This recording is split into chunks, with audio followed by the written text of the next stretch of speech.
ইতোমধ্যেই ইঞ্জেকশনটা দেওয়া শেষ। এই মুহূর্তে শুভ্র লাবণ্যর দিকে অপলক দৃষ্টিতে তাকিয়ে আছে। লাবণ্য এখনো দুচোখ বন্ধ করে মুখটা বাচ্চাদের মতো করে আছে। নিশ্চুপ শুভ্র একবার লাবণ্যর মুখের দিকে তো আরেকবার ওর কাঁধের দিকে তাকাচ্ছে। বেশ খানিকটা সময় অতিবাহিত হওয়ার পর চোখ খুলে লাবণ্য। চোখাচোখি হয় দুজনের। মুগ্ধ দৃষ্টিতে কিছুটা সময় একজনের আরেকজনের দিকে তাকিয়েছিল।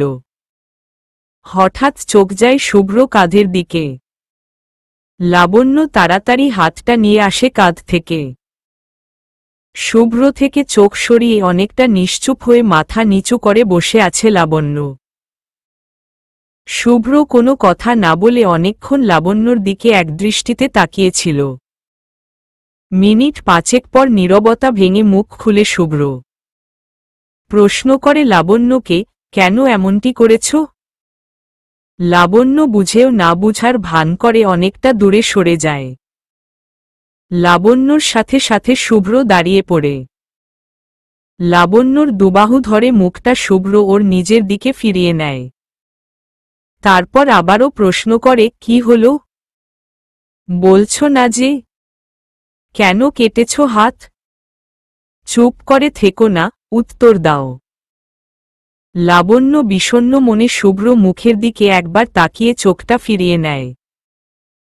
শুভ্র চেঁচিয়ে বলে উঠে, চোখ সরিয়ে নিলেই সব সমস্যার সমাধান হয়ে যায় না লাবণ্য? লাবণ্য শুভ্র থেকে নিজেকে ছাড়িয়ে কিছুটা দূরে সরে গিয়ে নিয়ে মৃদু স্বরে বলে, আমি হাত কাটিনি, অসাবধানতায় কেটে গেছে। শুভ্র লাবণ্যর দুবাহু ধরে ঝাঁকিয়ে বলে, তবে চোখ কেন ফিরিয়ে নিয়েছ তুমি? কেন আমার দিকে তাকিয়ে কথা বলতে পারতেছ না? তুমি কি ভেবেছ আমি কিচ্ছু বুঝি না? কিচ্ছু না? আরে এতটা বোকা আমি নয়, যতটা তুমি ভেবেছ। আমায় তুমি ভালোবাসো এটা তোমার মুখ নয়, তোমার চোখ জানান দিচ্ছে। অনুভূতিগুলো যতই লুকানোর চেষ্টা করো না কেন, তোমার এই চোখের ভাষা কিন্তু আমি ঠিক পড়ে নিয়েছি। তুমি আমাকে কতটা ভালোবাসো সেটা তোমার চোখ দেখেই বুঝে গেছি। লাবণ্য অসহায় চোখে একবার শুভ্র দিকে তাকালো, তারপর ওর দুবাহু থেকে শুভ্র হাত দুইটা সরিয়ে নিয়ে খানিকটা দূরে গিয়ে দাঁড়ায়। হা হা হা। দূরে দাঁড়িয়েই শুভ্র হেসে ওঠে।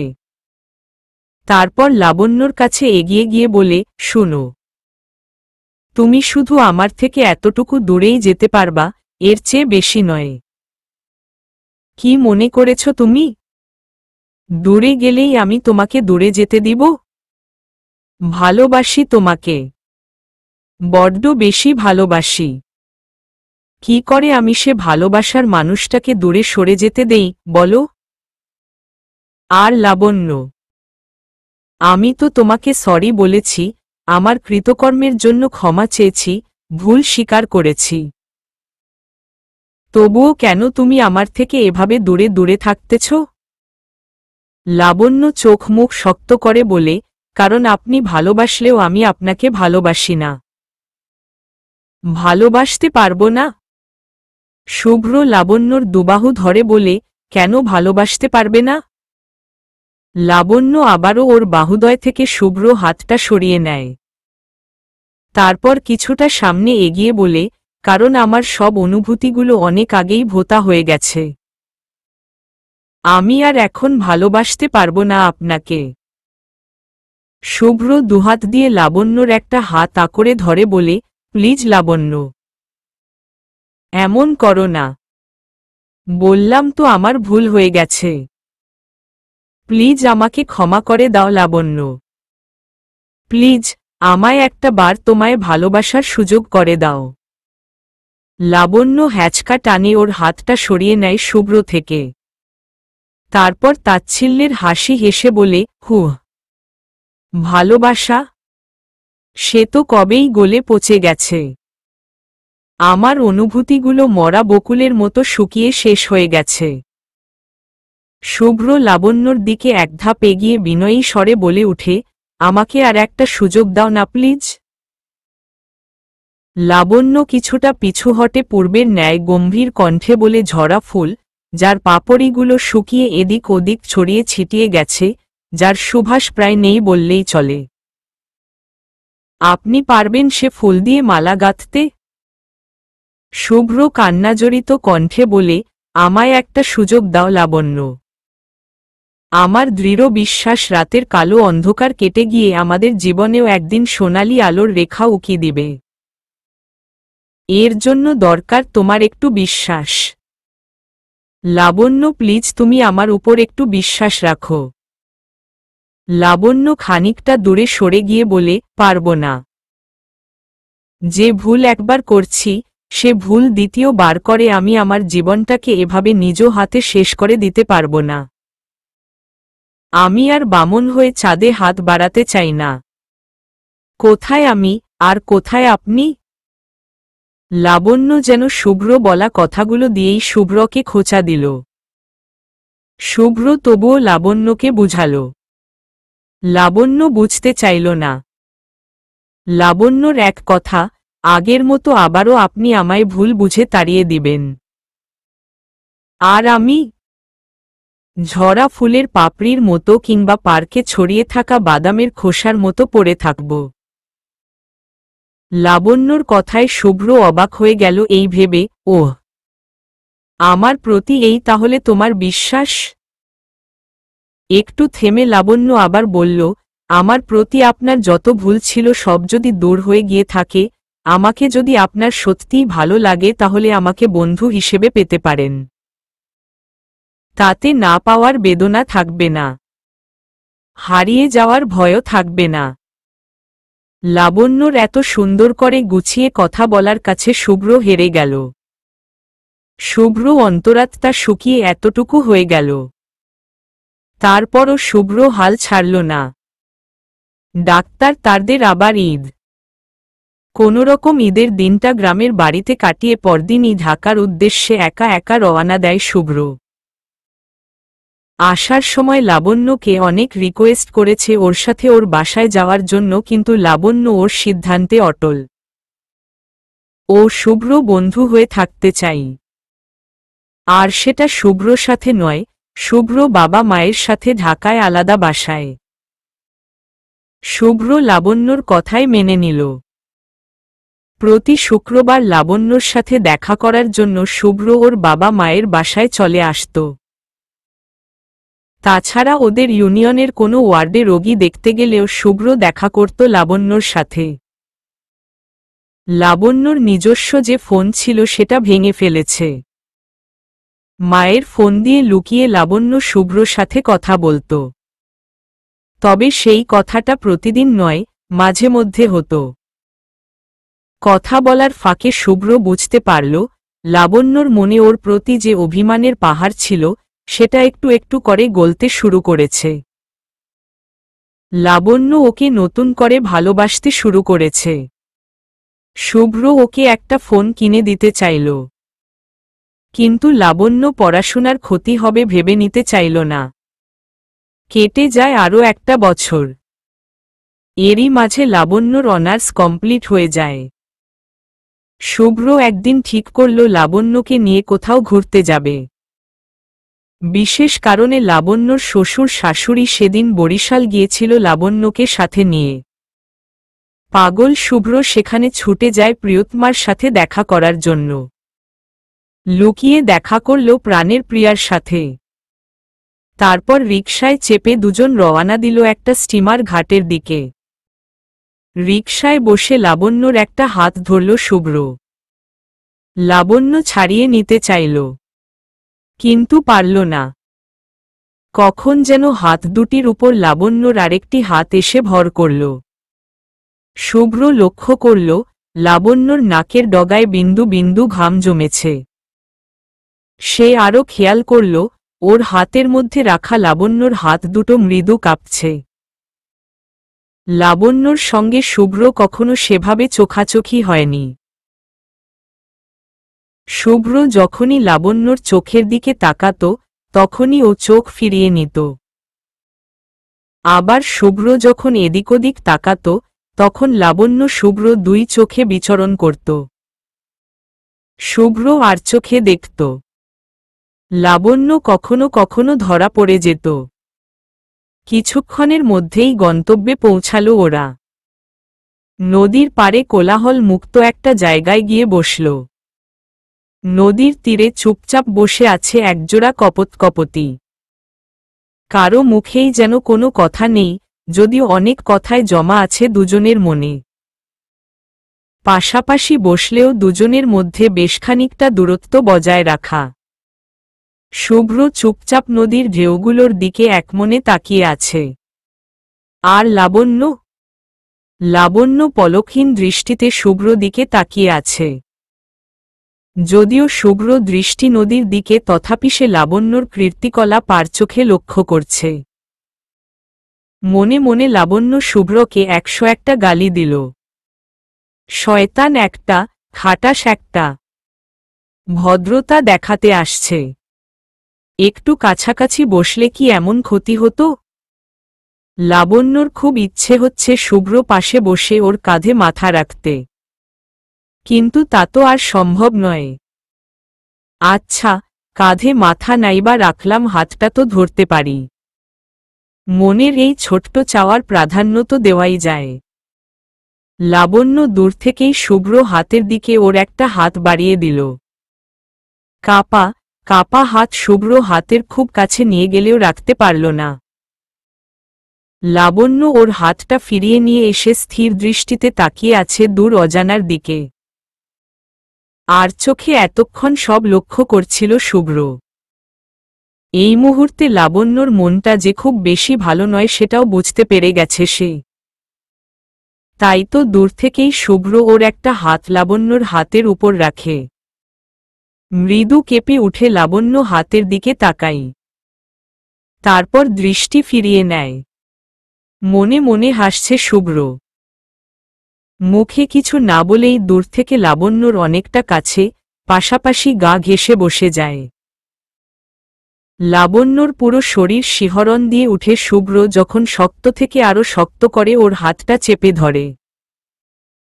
বেশ কিছুক্ষণ চুপ থাকার পর নীরবতা ভাঙ্গে শুভ্র। লাবণ্য, সুন্দর না জায়গাটা? লাবণ্য মৃদুস্বরে জবাব দেয়, হুম। লাবণ্য, চলো আমরা ওপাশে গিয়ে বসি। শুভ্র লাবণ্যকে নিয়ে নদীর অপর পাশে চলে যায়। সত্যিই জায়গাটা অনেক সুন্দর। নদীর ধারে ফুটন্ত কাশফুল সেই সৌন্দর্যকে আরো বহুগুণে বাড়িয়ে দিয়েছে। জায়গাটা এতই সুন্দর যে লাবণ্য বিমোহিত হয়ে এদিক ওদিক ঘুরে বেড়াচ্ছে।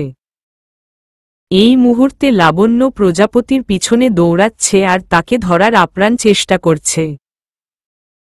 শুভ্র সেই মুহূর্তকে তার কাছে থাকা গোপন ক্যামেরায় বন্দি করে ফেলে। সারাটা দিন এভাবেই কেটে যায়। কখনো নৌকায় চড়ে, কখনো বা নদীর আশেপাশের সৌন্দর্য দেখে। এক ফাঁকে দুপুরের খাবারটাও খেয়ে নেয় ওরা পার্শ্ববর্তী হোটেল থেকে। বিকেল হয়ে গেছে। বাড়ি ফিরতে চায় লাবণ্য। শুভ্র রিকশায় করে লাবণ্যকে বাড়ি পৌঁছে দেয়। যাবার সময়ও দুজন বেশ চুপচাপ। কারো মুখেই কোনো কথা নেই। নিশ্চুপ লাবণ্যর ইচ্ছে হচ্ছিল শুভ্র ওর হাতটা ধরুক, কিন্তু মানুষের সব ইচ্ছে তো আর পূর্ণ হয় না। সেদিন লাবণ্যকে অবাক করে দিয়ে শুভ্র এক হাতে লাবণ্যর দুটো হাত আলতু করে চেপে ধরে, আরেক হাত দিয়ে ওকে পিছন থেকে জড়িয়ে ধরে। লাবণ্যর ঠোঁটের কোণায় হাসি ফুটে ওঠে। ব্যাপারটা শুভ্র নজর এড়ায় না। লাবণ্যকে বাসার সামনে পৌঁছে দিয়ে শুভ্র রওনা হয়ে যায় ঢাকার উদ্দেশ্যে। নিশ্চুপ লাবণ্য বারান্দার রেলিং ধরে দাঁড়িয়ে ভেজা চোখে শুভ্র সেই চলে যাওয়ার দিকে তাকিয়ে আছে। লাবণ্য বরিশাল থেকে শ্বশুর শাশুড়ির সঙ্গে ঢাকায় ফিরে আসছে 1 সপ্তাহ হল। এর ভিতরে একটা বারের জন্য শুভ্র ওকে কল দেয়নি। আজকাল খুব বেশি এড়িয়ে চলছেন উনি আমাকে। আগের মতো কলও দেই না। বোধ হয় সময়ের সাথে সাথে আমার প্রতি টানটাও কমে গেছে। ধুর, কি ভাবছি এসব। উনি তো ব্যস্ত থাকতে পারেন। আর তাছাড়া কিসের টানের কথা বলছি আমি? কোনো সম্পর্কের টানে উনি আমার কাছে আসবেন? আমাদের মধ্যে আদৌ কি কোনো সম্পর্ক গড়ে উঠেছে? লাবণ্য নিজের মাথায় নিজেই আঘাত করে এই ভেবে যে, ধুর, কি ভাবছি এসব। সেদিন সারা রাত্রি বিছানায় শুয়ে ছটফট করেছে লাবণ্য। হাজার চেষ্টা করেও কেন ঘুমাতে পারছিল না। বারবার হৃদয়ের ক্যানভাসে শুধু একটি নাম ভেসে উঠে, সে শুভ্র। তবুও লাবণ্য নিজে নিজেকে এই বলে বাধা দেয় যে, না, না, এ হতে পারে না। আমি ওর বন্ধু, স্রেফ বন্ধু হয়েই থাকতে চাই। সকাল সকাল লাবণ্য কলেজের দিকে রওনা হয়। উদ্দেশ্য একটাই, আর সেটা হল মাস্টার্সে ভর্তির প্রয়োজনীয় কাগজপত্র কলেজে জমা দিয়ে আসা। কলেজ থেকে আসবার কালে লাবণ্য ওর শ্বশুরের পরিচিত একটা দোকানে যায়। কয়েকদিন আগে একটা ফোন দেখে গিয়েছিল লাবণ্য, আজ আসছে সেই ফোনটা নিতে। অনেক কষ্টে শ্বশুর শাশুড়ির দেওয়া টাকা থেকে কিছু কিছু জমিয়ে আজ এসেছে ফোনটা কিনতে। যদিও ওর শ্বশুর বলে দিয়েছে ওর পছন্দমতো সেট নিতে টাকা উনিই দিবে, কিন্তু লাবণ্য ওর জমানো টাকার মধ্যেই একটা ফোন কিনল, সাথে একটা সিম কার্ড রিচার্জ করে নিয়েছে 100 টাকা। ফোন হাতে পেয়ে লাবণ্যর খুশি আর দেখে কে। খুশিতে আত্মহারা লাবণ্য মনে মনে ভাবছে, যাক, এখন আমার যখন ইচ্ছে তখনই শুভ্রকে কল দিতে পারব, ওর সাথে কথা বলতে পারব। দোকান থেকে বেরিয়ে পরম খুশি মনে শুভ্র লাবণ্যকে কল দেয়। ব্যস্ত শুভ্র ব্যস্ততার মাঝেও কল রিসিভ করে। কানে নিয়ে হ্যালো বলার আগেই ওপাশ থেকে লাবণ্য লম্বা করে সালাম দেই। সালামের জবাব জানিয়ে কুশল বিনিময় করে শুভ্র। সবকিছুর জবাবই আজ লাবণ্য হেসে হেসে দিয়েছে। কি ব্যাপার, আজ ম্যাডাক্তারকে এত খুশি খুশি লাগছে? শুভ্র এই কথায় লাবণ্য কোনো জবাব দেয় না, শুধু বোকার মতো একটা হাসি দিল। এদিকে রোগীর সংখ্যা ক্রমেই বাড়ছে। ব্যস্ত শুভ্র গম্ভীর কণ্ঠে বলে, আচ্ছা, আমি পরে কথা বলছি, এখন ব্যস্ত আছি। লাবণ্যকে কোনো কথা বলার সুযোগ না দিয়ে কল কেটে দেয় শুভ্র। হাসিমুখটা নিমিষেই কালো অন্ধকারের ন্যায় হয়ে যায়। গুমোরা মুখে বাসায় ফিরে যায় লাবণ্য। ওহ, নিজেকে কি মনে করে? বোম্বের নায়ক? হুহ, আমি ওকে কলই দিব না। রাগে দুঃখে ফোনটা বন্ধ করে রাখে লাবণ্য। এদিকে শুভ্র সারাদিনের ক্লান্তি শেষে বাসায় এসে রান্না করে খেয়েই বিছানায় গা এলিয়ে দেয়। একে তো ক্লান্ত শরীর, তার উপর সেই ক্লান্ত শরীরে এসে রান্না করে খাওয়া। নিদ্রাদেবী চোখে তাড়াতাড়ি ভর করে। আর শুভ্র তলিয়ে যায় ঘুমের রাজ্যে। লাবণ্য ফোন বন্ধ করেছে দুপুরের দিকে। এখন রাত্রি 9টা বাজে। আচ্ছা, উনি তো এখনো মায়ের ফোনে কল দিচ্ছে না। তবে কি উনি আমার নাম্বারেই শুধু ট্রাই করছে? আচ্ছা, আমার নাম্বারে কল দিয়ে ও তো ফোন বন্ধ পেয়েছে। তারপর কি ও কল দিয়েছিল? কল দিল তো তখনও নাম্বার বন্ধ পেয়েছে। বন্ধ পেয়ে কি উনি চিন্তিত হয়ে পড়েছিল? আমায় মেসেজের পর মেসেজ দিয়েছিল? ইস, আমি তো মনে হচ্ছে আজকে ব্যাটাকে জব্দ করে দিয়েছে। এখন তো মনে হয় ওনার অবস্থা নাজেহাল। নিশ্চয় কান্না করে করে শেষ। খুশিতে লাফিয়ে উঠে বিছানায় উঠে বসে লাবণ্য। বালিশের নিচ থেকে ফোনটা এনে চালু করে সেটা। পরম কৌতূহলের সাথে স্ক্রিনে মেসেঞ্জারের দিকে তাকিয়ে আছে লাবণ্য। 5 মিনিট হয়ে গেল, এখনো একটাও মেসেজ আসছে না। আচ্ছা, তবে কি উনি একটা মেসেজও দেয়নি? না, না, এ হতে পারে না। উনি নিশ্চয় এসএমএস দিয়েছে। হয়তো নেট প্রবলেমের কারণে এসএমএস আসছে না। লাবণ্য বিছানা থেকে উঠে দাঁড়ায়। ফোন হাতে রুমের এ প্রান্ত থেকে ও প্রান্তে ঘুরে বেড়াচ্ছে। কখনো কখনো ফোনটা উপরের দিকে তুলছে নেটের জন্য। মনে মনে হাজারটা বকাও দিয়েছে অলরেডি গ্রামীণফোনের নেটকে। গালি দিতে দিতে বারান্দায় চলে যায় লাবণ্য। সেখানে গিয়েও ফোনটা মাথার উপর নিয়ে এদিক ওদিক ঘুরাচ্ছে। তখনই রিংটনের আওয়াজ হয়। খুশিতে লাফিয়ে উঠে ফোন রিসিভ করে উৎকণ্ঠার সাথে বলে, হ্যালো। ওপাশ থেকে ভেসে আসে এক মধ্যবয়স্ক লোকের কণ্ঠ। মা, এত রাত্রে বারান্দায় কি করো? লাবণ্যর হাসোজ্জ্বল মুখটা মলিন হয়ে যায় শ্বশুরের কণ্ঠ শুনে। ওর কিছু বলার আগেই শ্বশুর বলে উঠো, এখন নিশ্চয় বুঝতে পারছো ফোনে তোমার সম্পূর্ণ নেট আছে। যাও এবার নিশ্চিন্তে রুমে যাও। কল মেসেজ দিল রুমেও আসবে। জি বাবা বলেই কলটা কেটে দেয় লাবণ্য। আমি এখানে মাথার উপর ফোন ঘুরাচ্ছি, এটা নিশ্চয় বাবা দেখে গেছে। ইস, কি লজ্জা! সবই ওই ব্যাটা হারামির জন্য। মনে মনে 101টা গালি দিল লাবণ্য শুভ্রকে। তারপর রুমে গিয়ে ঘুমিয়ে পড়ল। ভোরে ঘুম ভাঙ্গে লাবণ্য। ঘুম চোখে ফোনটা চোখের সামনে এনে দেখে কোনো কল আসছে কি না ফোনে। একটাও কল এসএমএস আসেনি দেখে মুখটা কালো হয়ে যায় ওর। ফোনটা বিছানায় রেখে ফ্রেশ হয়ে অজু করে নামাজ আদায় করে নেয় লাবণ্য। নামাজটা কোনো মতে শেষ করেই দৌড়ে আসে ফোনের কাছে। না, একটাও কল আসল না। উনি বোধ হয় আমায় ভুলেই গেছে। উনি বোধ হয় আমাকে আর কল দিবে না। এসব ভেবে ভেবেও লাবণ্য বারবার ফোনের দিকে চাতকের ন্যায় শুভ্র ফোন আসার প্রতীক্ষায়। সারাদিন গেল, শুভ্র একটা বারও কল দিল না। রাত্রিতে 7-5 ভেবে লাবণ্য নিজেই কল দিয়ে ফেলে। 2-3 বার কল বেজে যাওয়ার পর রিসিভ করে শুভ্র। হ্যালো। এ পাশে লাবণ্য নিশ্চুপ। হ্যালো, কে বলছেন? লাবণ্য তখনও নিশ্চুপ। হ্যালো, কথা বলুন।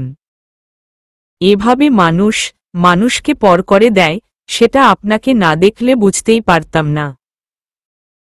ওহ, লাবণ্য তুমি? এটা তোমার নতুন ফোন নাকি? শুভ্র প্রশ্নে লাবণ্য অভিমানী স্বরে বলে, থাক, চিনতে হবে না আর। ভালো থাকবেন। আল্লাহ হাফেজ। রাগ দেখিয়ে কল কেটে দিয়ে লাবণ্য নিজেই বোকা হয়ে গেছে, ভাবছিল শুভ্র কল ব্যাক করে ওর রাগ ভাঙাবে। কিন্তু তা আর হলো কই? উল্টো ওকে শুভ্র ফোনের প্রতীক্ষায় সারা রাত ফোনের দিকে তাকিয়ে থাকতে হল। সকালের দিকে লাবণ্য শুভ্রকে কল দেয়। ঘুম চোখে শুভ্র কল রিসিভ করে। হ্যাঁ, বলো লাবণ্য। লাবণ্য কিছুক্ষণ চুপচাপ থেকে বলে, মানে বলছিলাম কি আপনি কি আজকে ফ্রি আছেন? শুভ্র বিছানায় উঠে বসে কোনোরকম হাসি আটকিয়ে বলে, কেন? লাবণ্য নিচু গলায় বলে, আমরা কি আজকে দেখা করতে পারি? হাসি আটকিয়ে ভ্রুজোড়া নাচিয়ে শুভ্র জবাব, দেখা করাটা খুব কি বেশি দরকার? মানে আজকে তো অফ ডে, আমার একটু ঘুমাতে হবে আর কি।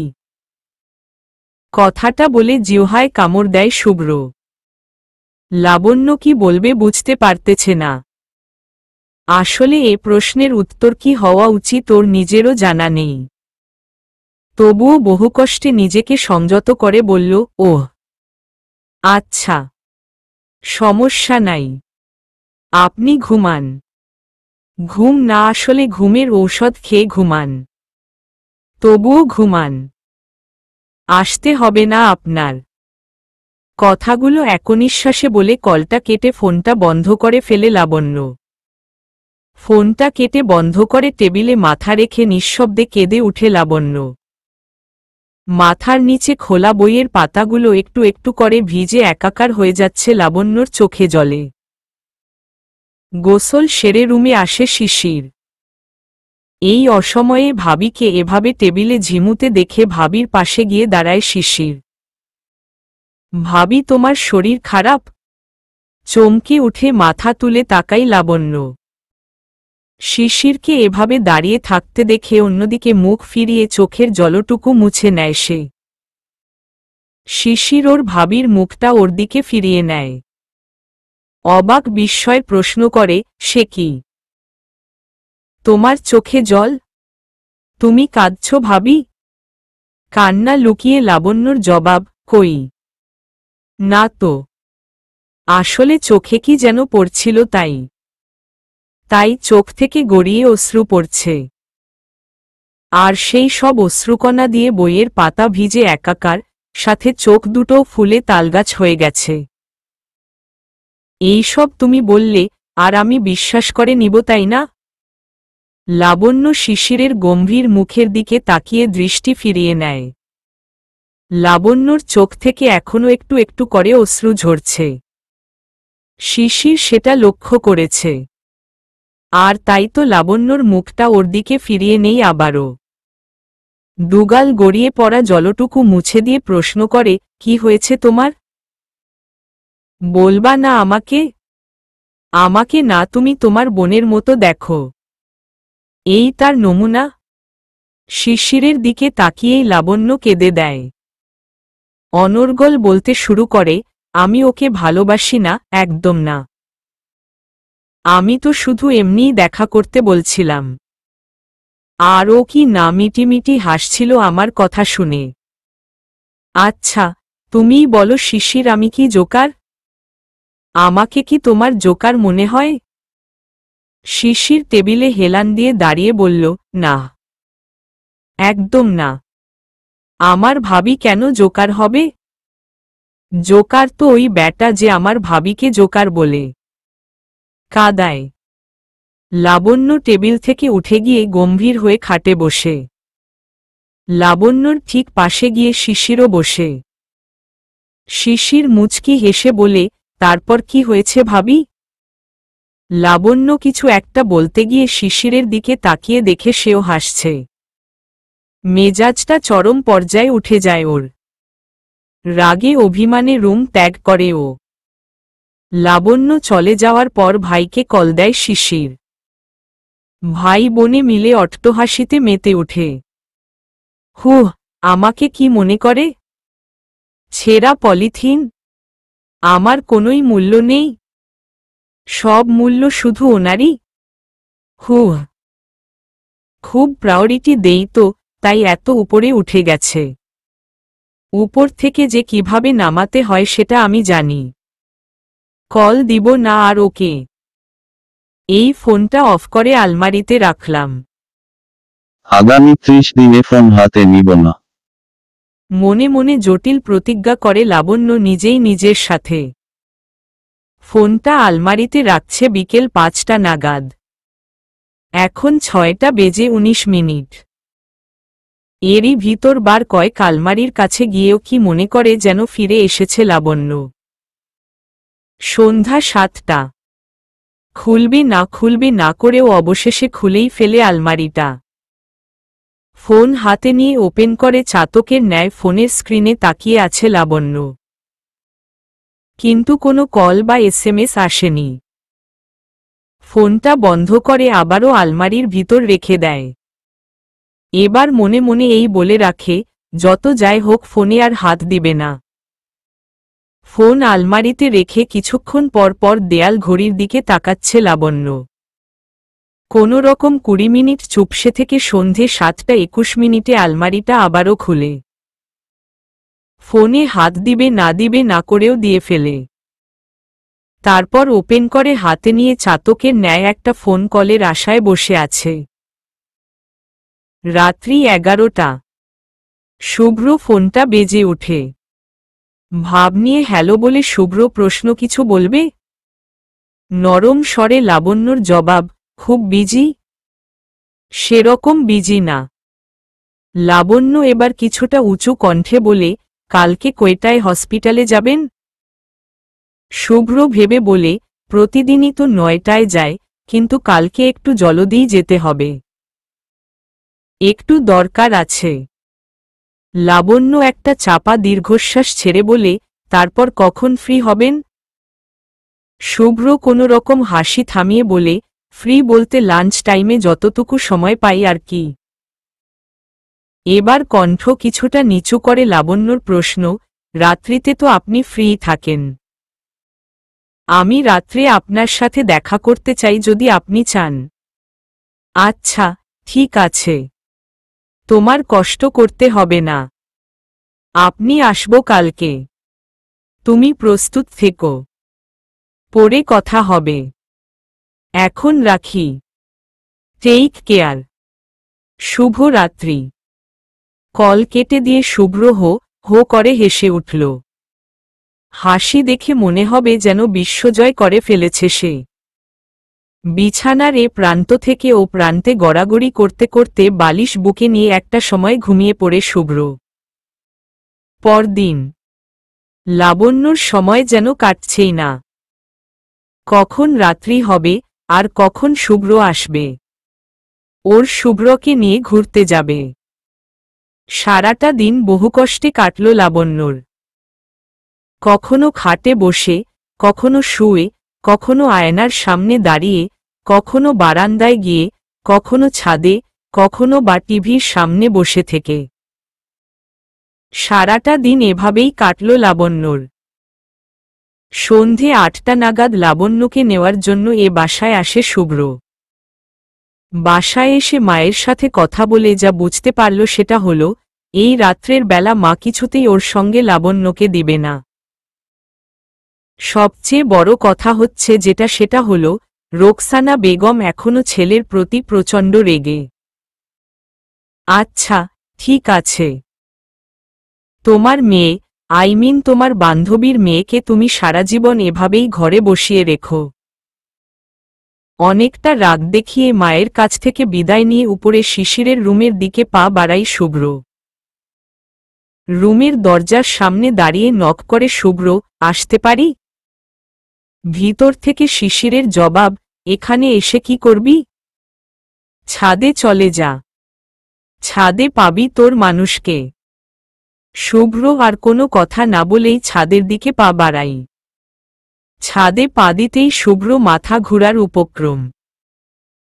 গোলাপি কালার শাড়ি পরিহিত, হাতে সেইম কালার চুড়ি, আর খোলা চুলে এক অপূর্ব সুন্দরী রমণী ছাদের এক কোণে দাঁড়িয়ে। এহেম কাশি দিতেই পিছু ফিরে সুন্দরী রমণী। এ যে আর কেউ নয়, তারই লাবণ্য। চোখ ফেরাতে পারছে না ওর থেকে শুভ্র। শুভ্র এমন পলকহীনভাবে তাকিয়ে থাকায় কিছুটা লজ্জা পেয়ে যায় লাবণ্য। আমতা আমতা করে বলে, মানে ঘুরতে যাব ভাবছিলাম তো, তাই। ঘোর কাটে শুভ্র। মুচকি হেসে জবাব দেয়, শুধু কি ঘুরতে যাওয়ার জন্যই এ সাজ নাকি এর পিছনে বড় কোনো কারণ আছে? লাবণ্যর মুখটা ফ্যাকাশে হয়ে যায়। তুতলিয়ে তুতলিয়ে বলে, কাকা কারণ? শুভ্র কোনো রকম হাসি থামিয়ে বলে, কাকা কারণ কি? শুভ্র কথায় লাবণ্য লজ্জা পেয়ে যায়। নাক মুখের ঘাম মুছতে মুছতে বলে, আসলে শাড়িতে অভ্যস্ত নেই তো তাই। হা হা। জীবনভর শুনে এসেছি শাড়িতে অভ্যস্ত না থাকলে মেয়েরা হোঁচট খেয়ে পড়ে যায়, প্যাচ লেগে পড়ে যায়। আজ এও শোনার ছিল। শাড়িতে অভ্যস্ত নাই বিধায় তুতল্লাচ্ছে। সাথে চোখ মুখ ফ্যাকাশেও হয়ে গেছে। থ্যাঙ্কস গড, আমাকে এখানে আসার তৌফিক দান করার জন্য, নতুন একটা অভিজ্ঞতা অর্জনের সুযোগ করে দেওয়ার জন্য। কথাগুলো বলে শুভ্র হাসছে, আর লাবণ্য লজ্জায় মাথা নিচু করে দাঁড়িয়ে আছে। শুভ্র হাসি থামিয়ে লাবণ্যর কাছে যায়। তারপর ছোট্ট করে বলে, সরি, মজা করলাম একটু। লাবণ্য তখনও কোনো কথা না বলে নিচের দিকে তাকিয়ে চুপসে দাঁড়িয়ে আছে। নীরবতা ভাঙার জন্য শুভ্র লাবণ্যের কানের খুব কাছে মুখ নিয়ে গিয়ে আস্তে করে বলে, "হি নেক্স আ লট।" মাথা তুলে তাকাই লাবণ্য। কাপা স্বরে প্রশ্ন করে, "কিসের থ্যাঙ্কস?" শুভ্র মুচকি হেসে বলে, "এই যে ঘুরতে যাওয়ার বাহানায় আমার জন্য শাড়িটা পরছ।" লজ্জায় লাবণ্যর মুখ থেকে কথা সরছে না। এভাবে এত তাড়াতাড়ি ও ধরা খেয়ে যাবে বুঝতে পারেনি। যে লজ্জার হাত থেকে বাঁচার জন্য ঘুরতে যাওয়ার মিথ্যে অজুহাত দেখিয়েছিল ও, সেই লজ্জাটাই পেয়ে গেল। লজ্জায় মরে যেতে ইচ্ছে হচ্ছে লাবণ্যর। "তোমার ঠোঁটগুলো খুব সুন্দর, আরও বেশি সুন্দর দেখায় যখন তুমি লজ্জা পাও।" লাবণ্য, তুমি কি জানো তুমি লজ্জা পেলে তোমার নাক ঘামে, ঠোঁটগুলো কাঁপে? লাবণ্য যেন শুভ্র বলা এক একটা কথায় লজ্জাবতী পাতার মতোই একটু একটু করে চুপসে যাচ্ছে। লাবণ্যর সেই করুণ অবস্থার সুযোগটাই নিয়েছে শুভ্র। বারবার শুভ্র লাবণ্যকে এক এক কথা দ্বারা খোঁচা দিচ্ছে। লাবণ্য না পারছে সেখান থেকে যেতে, না পারছে কিছু বলতে। আচমকা শুভ্র লাবণ্যর একটা হাত ধরে ফেলে। কাপা দৃষ্টিতে লাবণ্য শুভ্র দিকে তাকাই। শুভ্র মুচকি হেসে বলে, "আমার সাথে রাগ করে হাতের আঙুল কি ভেঙে ফেলার সিদ্ধান্ত নিয়েছ নাকি?" না, মানে আসলে আমি তো। শুভ্র একগাল হেসে বলে, "বুঝতে পারছি না মানে তুমি আসলে আমার কথায় লজ্জা পেয়েছ। আর তাই বোবার মতো চুপসে শুধু এক হাত দিয়ে আরেক হাতের আঙুল মুচড়াচ্ছিলে, তাই না?" লাবণ্য কোনো কথা না বলে নীরব থাকে। নীরব দৃষ্টিতে ছাদের কর্নারে দাঁড়িয়ে বহুদূর তাকিয়ে আছে। শুভ্র মুচকি হেসে লাবণ্যর পাশে দাঁড়িয়ে একটা হাত দিয়ে ওকে পিছন থেকে জড়িয়ে ধরে। শুভ্র পরশে খানিকটা কেঁপে উঠে লাবণ্য কিন্তু নিজেকে ছাড়িয়ে নেওয়ার কোনো চেষ্টাই করেনি। প্রিয় মানুষের স্পর্শ, ভালোই তো লাগছে। থাকুক না এভাবে, চুপচাপ, নীরবে। লাবণ্য পূর্বের ন্যায় চুপচাপ দাঁড়িয়ে আছে। মুখে কোনো কথা নেই। চুপচাপ দাঁড়িয়ে শুধু রাতের শহরটাকে দেখছে। বেশ কিছুক্ষণ এভাবে থাকার পর নীরবতা ভাঙে শুভ্র। একই রকমভাবে লাবণ্যকে পিছন থেকে জড়িয়ে ধরে রেখেই প্রশ্ন করে, "হঠাৎ কেন এই জরুরি তলব বললে না তো?" প্রশ্ন শুনে কিছুটা ঘাবড়ে গিয়ে শুভ্র থেকে পিছিয়ে যায় লাবণ্য কিন্তু মুখে কোনো কথা বলে না। শুভ্র এতক্ষণে লাবণ্যর দিকে ফিরে তাকাই। প্রশ্ন করে আবারও, "কি হলো? বললে না যে? কেন ডেকেছ আমায়?" চুপচাপ লাবণ্য এক হাত দিয়ে অন্য হাতের নখ কাটায় ব্যস্ত। শুভ্র আবারও প্রশ্ন করে, "কি বলছি শুনতে পাচ্ছ? ডেকেছ কেন আমায়?" শুভ্র প্রশ্নের উত্তরটা লাবণ্যর মুখস্থ থাকলেও জড়তার কারণে এই মুহূর্তে সেটা বলতে পারছে না। আর পারছে না বলেই লাবণ্য তখনও একমনে নখ কেটেই যাচ্ছে। এদিকে শুভ্র লাবণ্যর থেকে মৌনতা ছাড়া কোনো জবাব না পেয়ে লাবণ্যর একদম কাছে চলে যায়। কাছে গিয়ে দুহাত দিয়ে আলতো করে লাবণ্যর গালে স্পর্শ করে। লাবণ্যর মুখটা উপরের দিকে তুলে প্রশ্ন করে শুভ্র, "শুনো, এদিকে আমার চোখের দিকে তাকাও।" লাবণ্য ভয়ে ভয়ে শুভ্র চোখের দিকে তাকাল। শুভ্র রাগী কণ্ঠে বলে, "আমি তোমাকে নখ কাটতে বলিনি লাবণ্য। আমি তোমাকে প্রশ্ন করেছি, প্রশ্ন। সেই প্রশ্নের উত্তরটা দাও। কেন ডেকেছ তুমি আমায়?" শুভ্র দুহাত দিয়ে তখনও লাবণ্যর মুখটা ওর দিকে রেখেছে। অসহায় লাবণ্য দুচোখের পাতা বন্ধ করে আমতা আমতা স্বরে বলে উঠে, আমি আপনাকে।" পরম আগ্রহের সাথে শুভ্র বলে, "হ্যাঁ, বলো লাবণ্য, তুমি আমাকে কি?" লাবণ্য ঢোক গিলে আবারও আমতা আমতা করে বলে, আমি আপনাকে। এভাবে যতবার শুভ্র লাবণ্যকে প্রশ্ন করেছে, বলো লাবণ্য, তুমি আমাকে কি? ততবারই লাবণ্য আমি আপনাকে বলে থেমে গেছে। সর্বশেষে বুকে সাহস সঞ্চয় করে ঢোক করে চোখটা বন্ধ করে একনিঃশ্বাসে বলে ফেলে লাবণ্য, আমি আপনাকে নিয়ে ঘুরতে যাব বললাম তো। শুভ্র হাসি মুখটা নিমিষেই কালো হয়ে যায়। লাবণ্যর থেকে শুভ্র এটা প্রত্যাশা করেনি। শুভ্র ভেবেছিল আজ লাবণ্য বুঝি ওকে বলেই দিবে না বলা ভালোবাসার কথা। কিন্তু সে গুড়ে বালি। শুভ্র সব ভাবনাকে মিথ্যে প্রমাণ করে কাপা কাপা কণ্ঠে লাবণ্য জানায় ও ঘুরতে যেতে চায়। লাবণ্যর দিকে অগ্নিচোখে তাকিয়ে দাঁতে দাঁত চেপে প্রশ্ন করে শুভ্র, ঘুরতে যেতে চাও না? ঘুরতে যাওয়ার জন্য কি এ বাড়িতে কেউ ছিল না? আমাকেই ডেকে আনতে হলো? আমাকে কি তোমার এতটাই অকর্মা মনে হয়েছে? আমার কি কোনো কাজ নেই? তুমি জানো তুমি আমার কতটা মূল্যবান সময় নষ্ট করেছ? একনিঃশ্বাসে করা একগাদা প্রশ্ন। নিচু কণ্ঠে লাবণ্যর জবাব, ভেবেছিলাম আপনি। পুরো কথা বলতে পারেনি লাবণ্য। তার আগেই শুভ্র আটকিয়ে দেয়। রাগ দেখিয়ে লাবণ্যর থেকে কিছুটা দূরে সরে গিয়ে বলে, থাকো তোমার ভাবনা নিয়ে। আমি গেলাম। দুলাফে ছাদ থেকে নেমে যায় শুভ্র। ছাদে সেই একই জায়গায় স্ট্যাচুর মতো দাঁড়িয়ে আছে লাবণ্য। ওর গাল গড়িয়ে অজস্র অশ্রুকণারা নিচে পড়ছে। অতিবাহিত হয়ে যায় 3টা দিন। এই 3 দিনে শুভ্র একটা বারের জন্য এ বাসায় আসেনি। লাবণ্যকে ফোন দেয়নি। লাবণ্যও কোনো এক অজানা অভিমানে শুভ্রকে কল দেয়নি। 3 দিন পর কাপা কাপা হাতে ফোন হাতে নিয়ে শুভ্র নাম্বারে কল দেয়। শুভ্র যেন সে ফোনেরই অপেক্ষায় ছিল। লাবণ্য কল দেওয়ার সাথে সাথে ছো মেরে সেই কল রিসিভ করে শুভ্র। কল রিসিভ করে দুজনেই নীরব। কেউ কোনো কথা বলছে না।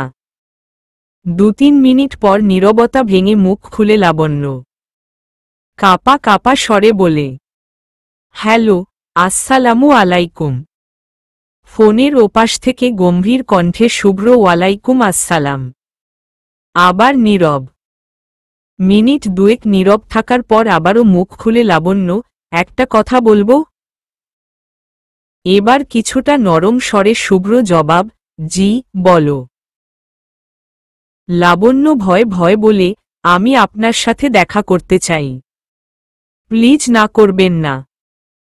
শুধু 5 মিনিট, 5 মিনিট সময় আপনি আমায় দিবেন। আমি একটা কথা বলেই চলবে আসব। প্লিজ, আমার এই কথাটা রাখুন। গম্ভীর কণ্ঠে শুভ্র বলে, সকাল 9টায় গলির মোড়ে এসো তাহলে। 5 মিনিট না হয় ওখানেই কাটাব। অনেক রাত হয়ে গেছে। ঘুমাবো। রাখলাম। আল্লাহ হাফেজ। লাবণ্যকে কোনো কথা বলার সুযোগ না দিয়ে কল কেটে দেয় শুভ্র। পরদিন সকাল 9টা বাজার আধ ঘন্টা আগেই লাবণ্য সেই গলির মোড়ে একটা দোকানের সামনে এসে দাঁড়ায়। শুভ্র সেদিন তাড়াতাড়ি বাসা থেকে বের হয়েছিল। তাই লাবণ্যকে ওর জন্য বেশিক্ষণ ওয়েট করতে হয়নি। লাবণ্যকে দেখে ঘড়ির দিকে তাকাই শুভ্র। ওহ, এসে গেছো তাহলে? ভালোই হলো। আমার আর অপেক্ষা করতে হলো না। লাবণ্য মৃদু স্বরে বলে, হুম। তারপর? কি অবস্থা? কেমন চলছে দিনকাল? শুভ্র প্রশ্নের জবাবে ঠোঁটের কোণে একটা শুকনো হাসির রেখা টেনে লাবণ্য বলে ওঠে, আছি এরকম। আপনি? আপনি কেমন আছেন? স্মিতহাস্যে শুভ্র জবাব, মন্দ না। ভালোই আছি। মনে মনে শুভ্রকে বকে ওর বংশ উদ্ধার করে লাবণ্য। ব্যাটা, অন্যের মনে আগুন জ্বালিয়ে বেশ ভালোই আছিস। তোর ভালো থাকার 12টা বাজাবো আজ আমি। ভালোবাসি বলে আড়ালে লুকিয়ে যাব আমি, এমন আড়ালে যে কেঁদে কেঁদে তুই অর্ধেক শেষ হয়ে যাবে। ঘোর কাটে শুভ্র ডাক্তার। ওহ হ্যালো, কোথায় হারিয়ে গেলেন? চমকে উঠে শুভ্র দিকে তাকাই লাবণ্য। শুভ্র ঘড়ির দিকে তাকিয়ে লাবণ্যর মুখের দিকে তাকাই। কি হলো? বলো, কি বলবা? 5 মিনিট যে হয়ে গেল। লাবণ্য ঢোক গিলে বলে, মানে আমি আপনাকে। হ্যাঁ, বলো, তুমি আমাকে কি? লাবণ্য বার কয়েক কথাটা বলে। কথাটার একই জায়গায় প্রতিবারই লাবণ্য থেমে যাচ্ছে। এবার রেগে গিয়েই শুভ্র বলল, তুমি আমাকে নিয়ে আজও কোথাও না কোথাও ঘুরতে যেতে চাও, তাই তো? কিন্তু মাফ চাচ্ছি লাবণ্য, আমি পারবো না। আমার অনেক কাজ আছে। ঘোরার মতো টাইম এই মুহূর্তে আমার হাতে নেই। আমি গেলাম। কথাগুলো বলেই শুভ্র হনহনিয়ে রিকশা দিয়ে চলে যায়। নিশ্চুপ লাবণ্য ফ্যালফ্যালিয়ে শুভ্র সেই চলে যাওয়ার দিকে তাকিয়ে আছে। কেটে যায় আরও একটা সপ্তাহ। এই এক সপ্তাহে শুভ্র একটা বারের জন্য লাবণ্যকে কল দেয়নি। লাবণ্য শুভ্রকে কল দেওয়ার সাহস পায়নি। সেদিন ছিল শুক্রবার, যেদিন লাবণ্য শুভ্রকে আবারও কল দিয়ে দেখা করতে বলে। শুভ্র রাজি হয়ে যায়।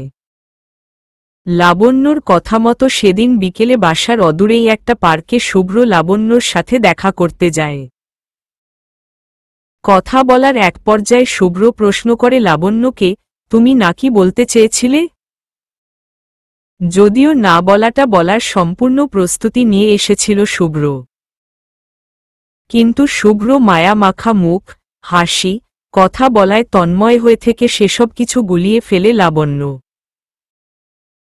শুভ্রের প্রশ্নের কাঙ্ক্ষিত উত্তর লাবণ্য দিতে পারেনি সেদিন। এদিকে শুভ্র প্রশ্নের পর প্রশ্ন করে যাচ্ছে, লাবণ্যর মুখ থেকে ওই 4 অক্ষরের একটি শব্দ শোনার জন্য। শুভ্র মনটা ব্যাকুল হয়ে আছে লাবণ্যর মুখের ওই ভালোবাসি কথাটা শোনার জন্য। কিন্তু বোকা লাবণ্য করল কি জানেন? শুভ্র প্রশ্নের জবাব দিতে না পেরে বারবার এদিক ওদিক তাকাচ্ছিল। শুভ্র ধমক দিয়ে লাবণ্যকে ওর দিকে ফিরায়। কি হলো? ওই দিকে কি দেখছ? লাবণ্য বোকার মতো শুধু হাসে। শুভ্র রেগে গিয়ে বলে, হাসার কিছু বলছি আমি? লাবণ্য আবারও হাসে। একগাল হেসে দূরে এক কাপলের দিকে আঙ্গুল ইশারা করে যারা ওদের বাচ্চা দুদিক দিয়ে ধরে পার্কের ভিতর হাঁটাহাঁটি করছে। শুভ্র গম্ভীর হয়ে বলে, ওরা হাঁটাহাঁটি করছে তো এখানে হাসার কি হলো? লাবণ্য আবারও বোকার মতো একগাল হেসে বলে, চিন্তা করতেছি এরকমই কতগুলো বাচ্চা যখন আপনাকে ঝাপটে ধরবে, আপনার ব্যাগ, সানগ্লাস, টাই নিয়ে যখন দৌড়াদৌড়ি করবে তখন আপনি কিভাবে হসপিটালে যাবেন? What nonsense! এগুলো আমার প্রশ্নের উত্তর? শুভ্র রেগে গিয়ে লাবণ্যর দিকে তাকাই। লাবণ্য ভয় পেয়ে মুখটা বাচ্চাদের মতো করে ফেলে। তারপর ঢোক গিলে বলে, রাগ করলেন? আমি তো আপনাকে বন্ধু ভেবেই কথাগুলো বলছি। শুভ্র হাতে থাকা সানগ্লাসটা ছুঁড়ে ফেলে দিয়ে বসা থেকে উঠে পড়ে। তারপর রাগান্বিত দৃষ্টিতে লাবণ্যর দিকে তাকিয়ে বলে, আমাকে তোমার পাগল মনে হয় না? তাই এভাবে নাকে দড়ি দিয়ে ঘোরাচ্ছ, তাই না? কিন্তু মিসেস লাবণ্য, অনেক হয়েছে। আর নয়। আর কখনো যাতে আমায় কল না দেওয়া হয়। আজ থেকে মনে করবা, শুভ্র নামের কেউ ছিল না তোমার জীবনে। যে ছিল সে মারা গেছে। হনহনিয়ে লাবণ্যর সামনে দিয়ে শুভ্র চলে যাচ্ছে রাগ দেখিয়ে। পিছন থেকে লাবণ্য আপ্রাণ চেষ্টা করছে শুভ্রকে আটকানোর। এই শুনুন, শুনুন বলছি, আমি আপনাকে কথাটা বলবো। একটু এসে বসুন, প্লিজ। আমায় একা রেখে যাবেন না। আপনি চলে গেলে কিন্তু ভালো হবে না বলে দিল ম। আমি কিন্তু এখানে আপনার জন্য বসে থাকব। রাগ কমলে চলে আসবেন, মনে থাকে যেন। চেঁচিয়ে চেঁচিয়ে কথাগুলো বলছিল লাবণ্য শুভ্রকে। কিন্তু শুভ্র সেই কথাগুলো শুনেও না শোনার ভাব করে লাবণ্যকে একা রেখে বাসায় চলে যায়। সন্ধ্যা 07টা। পার্ক থেকে এসে এক ঘুম দিয়ে উঠে পড়েছে শুভ্র। ঘুমের জন্য মাগরিবের নামাজও মিস হয়ে গেছে ওর। বাহিরে প্রচুর ঝড় বইছে। জানালাগুলো কেমন উল্টে পাল্টে একটার সাথে আরেকটা ধাক্কা খাচ্ছে। আর সেই ধাক্কাতে প্রচণ্ড শব্দ হচ্ছে। এদিকে কারেন্টও চলে গেছে।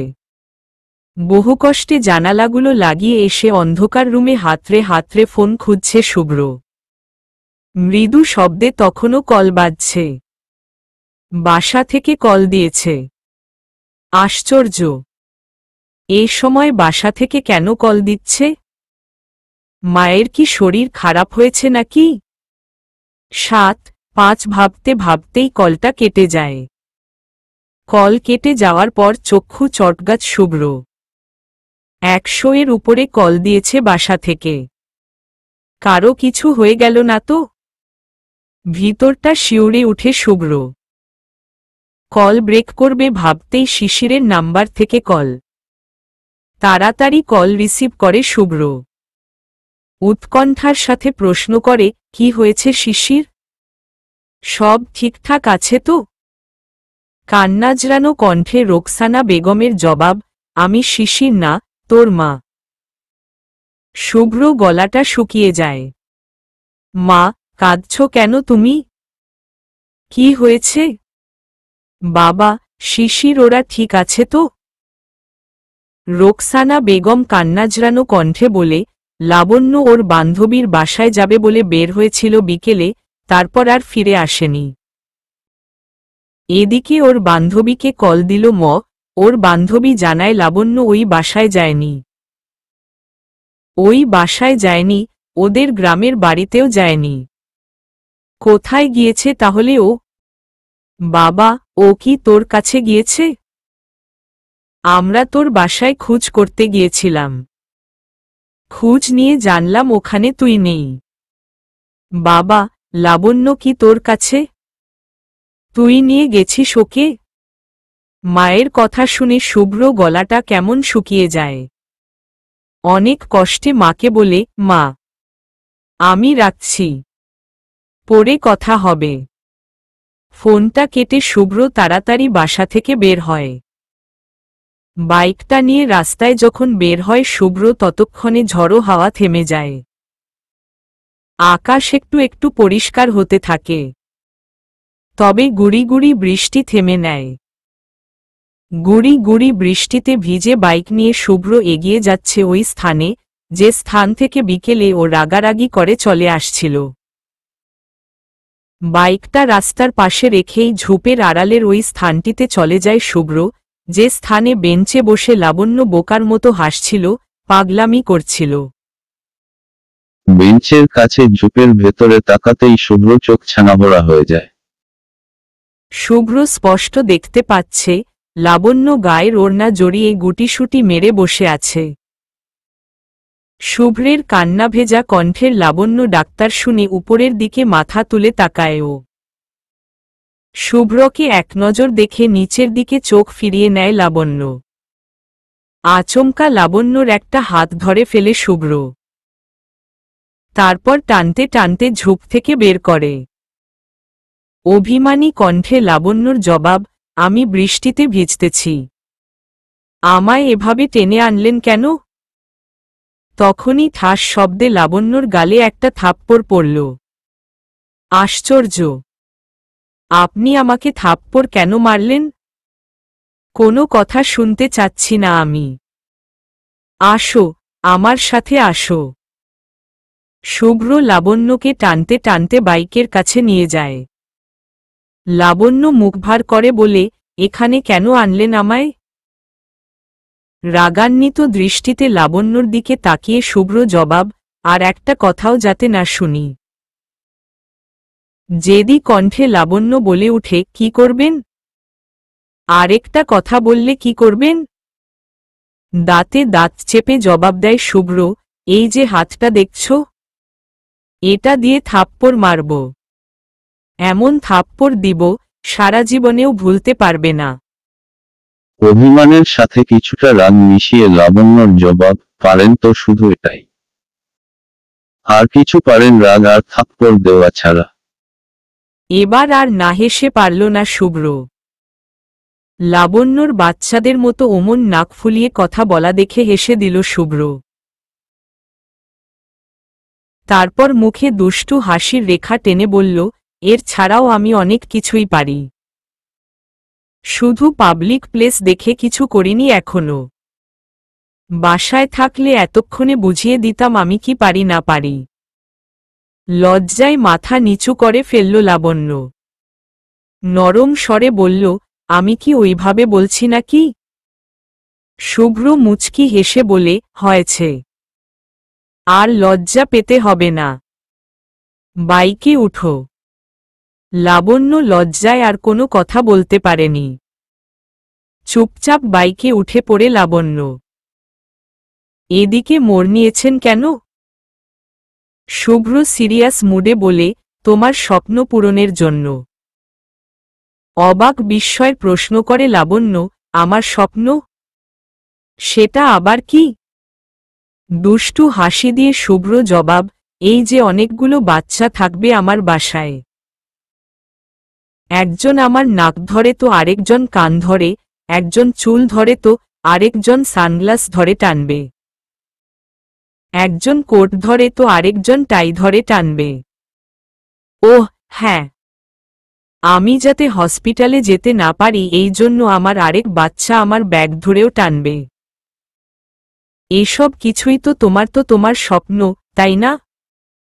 শুভ্র কথায় লজ্জায় চোখ মুখ লাল হয়ে গেছে লাবণ্যর। মনে মনে তখনকার বোকামির জন্য নিজে নিজেকে গালি দিচ্ছে লাবণ্য। কি হলো? আমার বউটা চুপ হয়ে গেল যে?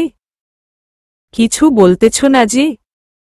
নিচু স্বরে লাবণ্যর জবাব, কি বলবো? শুভ্র মুখে দুষ্টু হাসির রেখা টেনে বলে, এই যে। প্রস্তুত নাকি ক্রিকেট টিম তৈরির জন্য? লাবণ্য মুখে হাসি চোখে জল নিয়ে শুভ্রকে কিলাতে শুরু করে। একটা বৃহৎ ভুলের পরিসমাপ্তি হয় যেখানে ভালোবাসার সূচনাটা সেখানেই। বেঁচে থাকুক ভালোবাসারা যুগ যুগ ধরে প্রতিটি মানুষের হৃদয়ে। The end.